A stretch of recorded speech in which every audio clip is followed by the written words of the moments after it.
Nishant Jain works as a Hindi assistant in the parliament and belongs to a middle-class family of Meerut. He believes in stepwise progression in life and has secured the 13th rank in IAS 2014. He shares his experience with jagranjosh.com.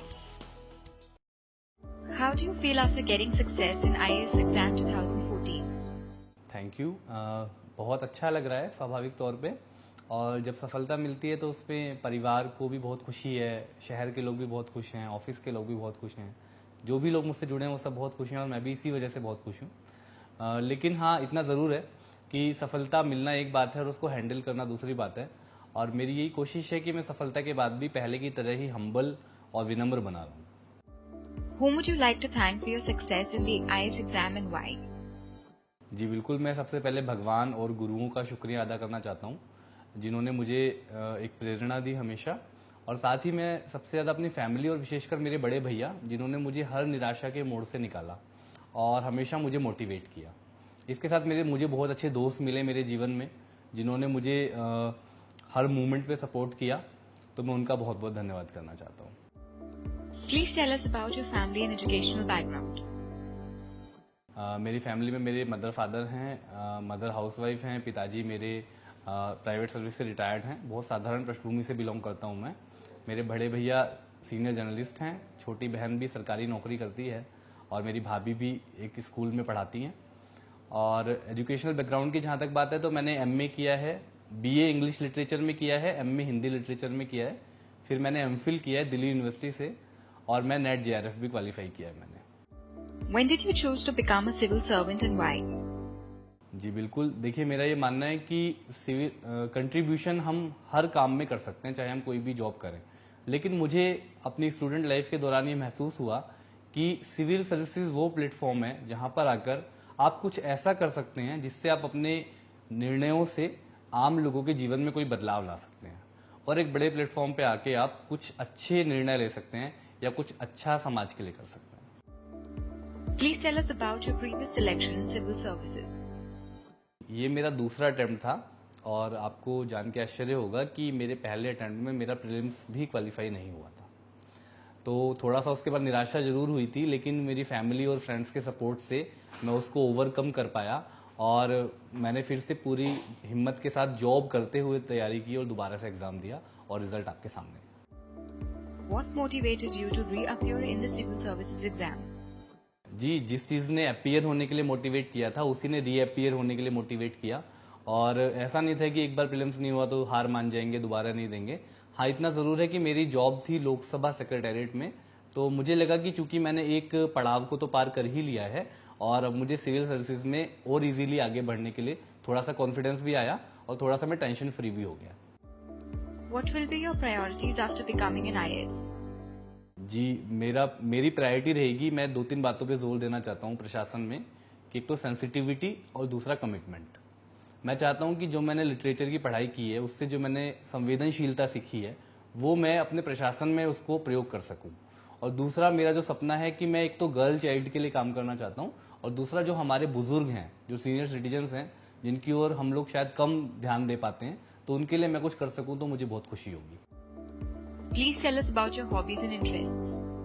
जी, मेरी hobbies थोड़ी ज़्यादा है, लेकिन मुझे कविताएं लिखना और उनका पाठ करना, उनको मंच पर पढ़ना बहुत अच्छा लगता है, और मुझे एंकरिंग करने का भी शौक है कल्चरल प्रोग्राम्स की। How much time should one give for the preparation of IAS exam? मेरे हिसाब से आईएएस की तैयारी के लिए यूं तो ये कोई एक दिन की या कुछ महीनों की तैयारी नहीं है, इसके लिए पूरी जिंदगी का हमारा जो अध्ययन है, एक्यूमुलेटेड नॉलेज है, और जो हमारा एक्सपीरियंस है वो भी काम आता है, लेकिन अगर आप फोकस करके तैयारी करें तो 1-1.5 साल का समय पर्याप्त है। When did you start the preparation for IAS exam? जी, मैंने सोचा तो बहुत पहले सोचा था, जब मैंने 12th किया था तभी मैंने सोच लिया था कि मेरे को आईएएस की तैयारी करनी है, लेकिन मैं उस तरह से कभी फोकस होकर उतना नहीं कर पाया। पर हाँ, मैंने अपनी पोस्ट ग्रेजुएशन के दौरान इस पर काफी मेहनत की, इस तैयारी पर। Do you think examination is more analysis oriented now rather than fact oriented? जी, मुझे बिल्कुल ऐसा लगता है कि आज के जो पैटर्न है वो काफी डायनेमिक है और काफी इनोवेटिव क्वेश्चन अब आने लगे हैं। तो इस पैटर्न में मेयरली डिपेंडिंग ऑन फैक्ट्स ये आपको बहुत हेल्प नहीं करेगा, जब तक कि आपका एनालिसिस और आपका करंट अफेयर्स से ट्रेडिशनल नॉलेज को जोड़ने का स्किल डेवलप नहीं होता।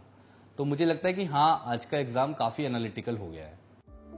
Is joining coaching institute indispensable for clearing the IAS exam? Coaching institute कभी भी अनिवार्य नहीं है, कभी भी इंडिस्पेंसिबल नहीं है।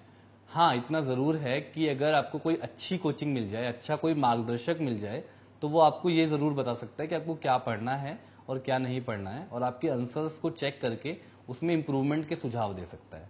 तो इस तरह से कोचिंग कंपलसरी बिल्कुल नहीं है, लेकिन हाँ, कोचिंग अगर अच्छी मिल जाए तो वो हेल्प जरूर करती है। Do you use internet? How helpful was it? जी हाँ, मैंने इंटरनेट का यूज किया और मैंने कोशिश की कि मैं जो गवर्नमेंट की वेबसाइट्स हैं, भारत सरकार की वेबसाइट है, लोकसभा राज्यसभा की वेबसाइट्स हैं, उनका मैंने खूब यूज किया इस तैयारी के दौरान। मैं इतना जरूर कहूंगा कि इंटरनेट किसी भी चीज को बैलेंस में रहे तो वो अच्छी रहती है। इंटरनेट को भी का भी समन्वय बनाए रखें और साथ में ट्रेडिशनल स्टडी भी अपनी करते रहें, किताबों का भी इस्तेमाल करते रहें। Which resource is most relevant to update the day-to-day knowledge as well as backgrounds of events and how? सारे रिसोर्सेज जितना भी हमारा मीडिया है, और मैं सभी तरह के माध्यमों का यूज करता था, न्यूज़पेपर्स हो, रेडियो, टेलीविजन एंड इंटरनेट, तो ये सब हैं, और इनका सबसे ज्यादा रिलायबल है newspaper. What type of mindset should the candidates keep to handle the evolving pattern of IAS examination? Mindset, जैसा कि गांधी जी ने कहा था कि अपनी दिमाग की, मतलब अपने घर की खिड़कियां और दरवाजे खुले रखने चाहिए ताकि बाहर की जो अच्छी बातें हैं वो हम तक आ सके, लेकिन हमको अपने दरवाजों को इतना ज्यादा भी खुला नहीं छोड़ देना चाहिए कि हमारे पैर ही उखड़ जाएं। तो मैं यही कहूंगा कि आज का जो माइंडसेट होना चाहिए वो बहुत ओपन माइंडेड होना चाहिए और बहुत डायनेमिक होना चाहिए, और कोशिश करनी चाहिए कि हम एक इंटीग्रेटेड अप्रोच अपनाएं और चीजों को जोड़कर उनका एनालिसिस कर पाएं। Do you think a good understanding of current affairs plays an important role in the IAS exam? जी बिल्कुल, ये बहुत जरूरी है। करंट अफेयर्स की अच्छी अंडरस्टैंडिंग होना और करंट अफेयर्स का बाकी चीजों पर क्या असर पड़ रहा है उसको समझना, वो बहुत जरूरी है। जैसे मैं एक एग्जांपल देता हूं कि मान लीजिए ग्रीस में एक इकोनॉमिक क्राइसिस चल रहा है आजकल। क्या हम इतना अवेयर हैं कि उसका इंडिया पर क्या असर पड़ रहा है, या उसका यूरोप में वो प्रॉब्लम है लेकिन उसका एशिया पर क्या असर पड़ रहा है, उसकी इकोनॉमी पर, उसकी सोसाइटी पर क्या असर पड़ रहा है। इस तरह की चीजें जब हम करंट अफेयर्स को जोड़कर सीखने लगते हैं तो अच्छा हम कर सकते हैं। What do you think about JaganJosh.com current affairs section?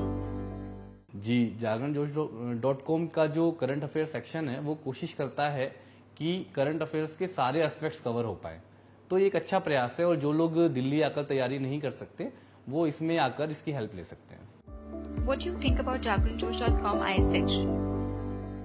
ये आईए सेक्शन अच्छा है जागरण का।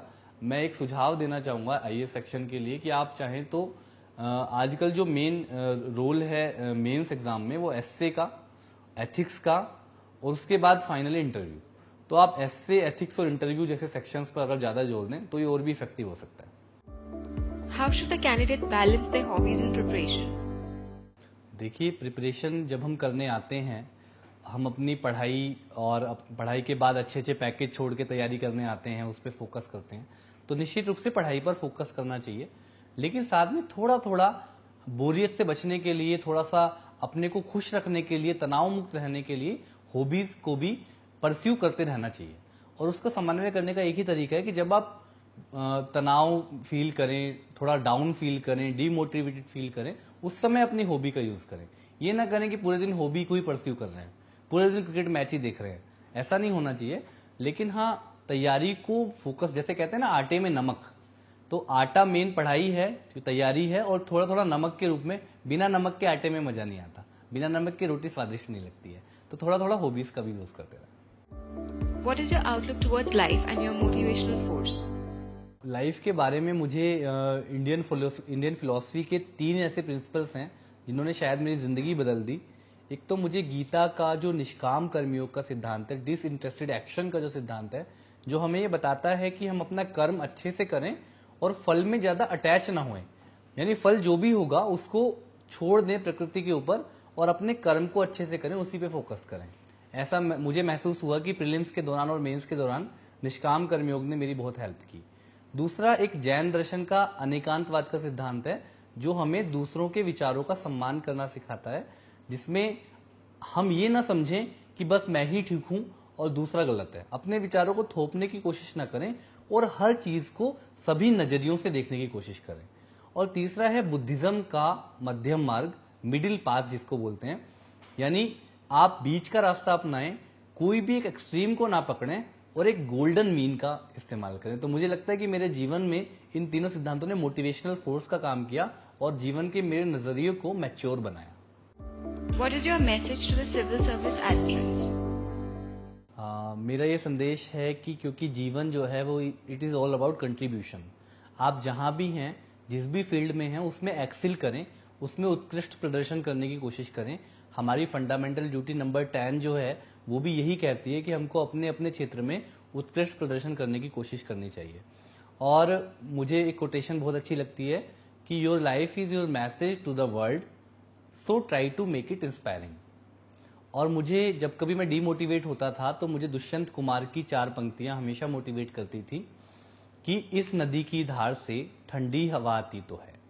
चाहे कितने भी निराश हो जाएं, लेकिन हमेशा एक उम्मीद बनाए रखें कि इस नदी की धार से ठंडी हवा आती तो है और नाव जर्जर ही सही लहरों से टकराती तो है, और एक चिंगारी कहीं से ढूंढ लाओ है दोस्तों, इस दिए में तेल से भीगी हुई बाती तो है, इस दिए में तेल से भीगी हुई बाती तो है।